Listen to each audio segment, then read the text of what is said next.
तुमने जो बेलपत्र चढ़ाया तो वो प्रसाद बना कि नहीं बना? बन गया ना।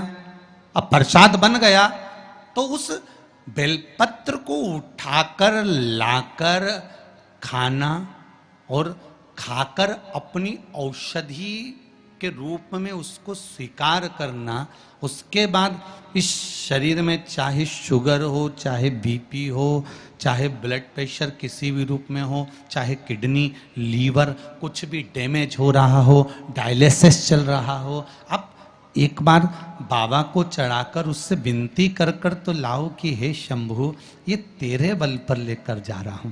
मैंने सुना है तुझ पर जो चढ़ता है वो प्रसाद बन जाता है, और ये त्रिगुणाकार बेलपत्र को मैं लेकर जा रहा हूं, मैं खाऊं और बाबा इतनी कृपा कर देना कि ये औषधि का काम कर दे और मेरी बीमारियां समाप्त कर दे। ये शिव से कहो।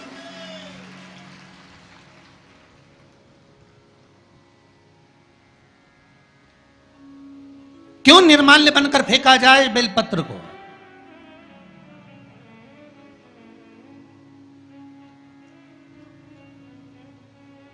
इस बेलपत्र के मूल तत्व को जिस दिन जानोगे, बैसाखी शिवरात्रि शिव महापुराण की कथा चल रही है रतलाम के पावन प्रांगण में, और लाखों लाखों लोग कथा को श्रवण कर रहे हैं।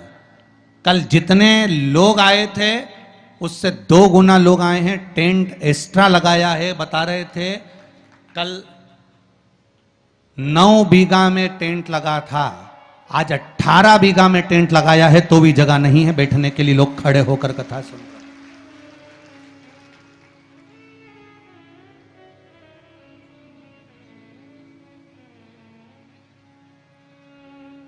और 18 बीघा के टेंट में भी जगह नहीं। पीछे पुरुष को आप एक निगाह अगर मार कर देखेंगे तो ढेरों में खड़े हैं, इधर देखो उधर देखो, जहां निगाह पहुंच जाए उधर देख लीजिए महाराज।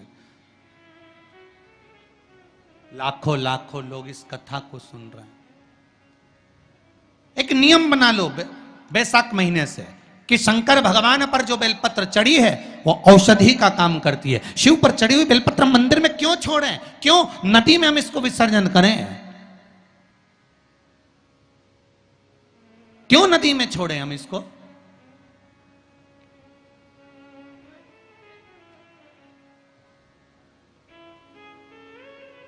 उसको उठा लाए, उसका प्रयोग करा, खाया, और उसका जो फल हमें मिला वो जीवन का सुख। हम तो ब्राह्मणों से भी कहेंगे, जितने ब्राह्मण जन शंकर भगवान के मंदिर में पूजन करते हैं, जितने विप्र जन भगवान शिव के मंदिर में पूजन करते हैं, उनको करबद्ध निवेदन, उनके चरणों को प्रणाम कर कर, उनके चरणों को नमन कर कर, उन ब्राह्मणों के चरणों को नमन कर कर निवेदन करूंगा कि आप शंकर जी के मंदिर में कोई प्रसाद बांटो ना बांटो, जो बेलपत्र शंकर जी के मंदिर में चढ़ती है उस बेलपत्र को उठाकर धूप में डाल दो, सुखा लो, पीस लो, और पीसने के बाद उसकी पुड़िया बना लो। उस पुड़िया को प्रसाद के रूप में देना चालू कर दो कि ये खाना चालू करो। किडनी, लीवर, शुगर, बीपी सब धीरे धीरे धीरे धीरे समाप्त होने लगेगा। तुम करो तो वो बेलपत्र ना तो किसी नदी में विसर्जन करने की जरूरत है और ना कहीं फेंकने की जरूरत है।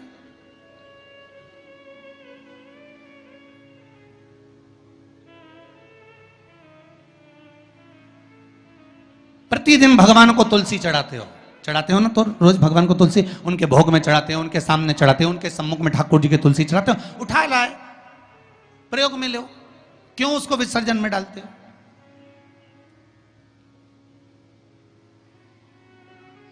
जो विसर्जन के लायक है उसका विसर्जन करो, और विसर्जन भी कहां करो? क्षिप्रा, गंगा, नर्मदा, सरयू या आपके क्षेत्र की कोई पवित्र नदी है, उस नदी में ले जाकर कोई निर्माल्य वस्तुएं मत पटको।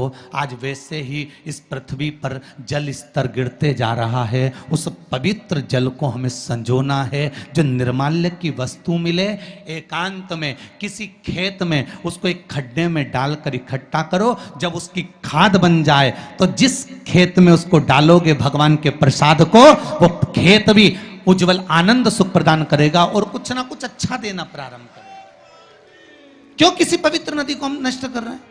क्यों गंगा को हम कचरा डालकर नष्ट करें? क्यों यमुना को, सरयू को, छिपरा को हम नष्ट करें? हम उसको शुद्ध बनाने का प्रयास करें, हम उसको निर्मल बनाने का प्रयास करें। अपने गांव में, नगर में जो तालाब, जो बावड़ी, जो कुएं हैं, उनको हम निर्मल बनाने का प्रयास करें। शुद्ध बनाइए।